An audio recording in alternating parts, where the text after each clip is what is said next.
वज़ीर साहब किथे अवां पंहिंजो अकुल गिरवी त न रखे आया आहियो कुझु ध्यानु धरियो अवाम जो कहिड़ो ॾोह आहे जंहिंखे क्लोरोफॉर्म सिंघाए अवां डिघी निंड सुम्हारे छॾियो आहे साईं तव्हां महिरबानी करे हेठि लही वेही रहो सरकारी कुर्सी आहे असांजो क़ीमती वक़्तु बर्बाद न कयो यार कंहिंखे हम गॾिजाणी दिलि तव्हां मथे चढ़ी वेही रहिया यार छा आहे माण्हू छा सम्झे छा था कयो तव्हां केरु वठी आयो आहे केरु मुंहिंजे ख़्याल में लंच जो टाइम थी वियो आहे अॻ में इहो नेक कमु करणु घुरिजे अच्छा सेक्रेटरी बुखिया आया आहिनि सभु छा हा हा मुंहिंजे ख़्याल में हाणे तूं घणो ॻाल्हायो डॉक्टर साईं दादा तूं भला चुप कयो वेठो आहे तूं बि कुझु ॿुधाए बाबा त छा करणु खपे कहिड़ी हिकमत अमली तयारु करणु घुरिजे असां वटि हर कमु कानून मूजिबि थियणु घुरिजे तव्हां ॿुधायो त छा करणु घुरिजे मां काफ़ी देरि खां अवां सभिनी ॻाल्हियूं गौर सां पियो ॿुधां अवां जेके रिपोर्टूं तयारु कयूं आहिनि इहे सिधी तरह असांजी अस्पताल में पहुचणु घुरिजनि अवाम खे सुई हणी आहे या ऑपरेशन करिणो आहे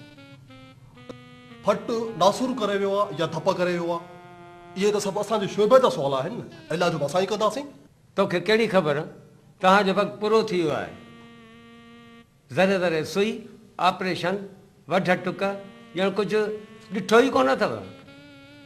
इहो मुंहिंजो ज़िम्मो आहे त अवाम खे लुपरी ॿधणी आहे या सेक ॼणो आहे मलम पटी ॿधणी आहे या टुको ॼणो आहे इहो हाणे असांखे ई तय करिणो आहे आई ऑब्जेक्ट एतिराज़ आहे मूंखे इन हकीम जे इन बोर्ड में मेंबर हुजण ते सख़्तु एतिराज़ आहे वरी फॾो बाबा कुझु ध्यानु धरियो मरीज़ जो कुझु करियो मां सम्झां थो अञा वीचार हले थो न हलायूं बंदि कयूं छा कयूं केरु आहे तव्हां सुम्ही पोइ आराम कयो हा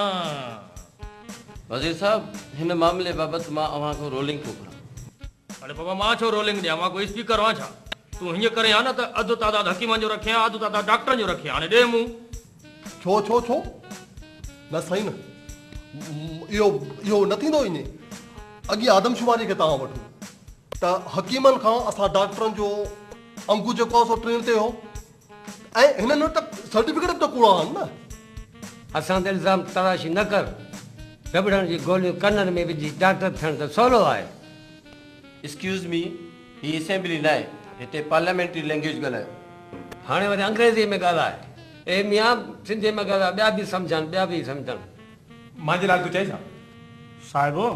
भला अव्हांजी मर्ज़ी हुजे त हीअ कमीशन रद्द करे ॿी को ठाहे ॾे भला शब वांदा त न जो धलीअ धलीअ हिते ईंदा केरु आहे सेक्रेटरी छोकर बाबा वारो कर साहब लॻे थो क्लोरोफॉर्म जो असर ख़तम थी वियो आहे डॉक्टर खणो शीशी अञा भला मीटिंग हले थी छा न बर्खास्त थी कजे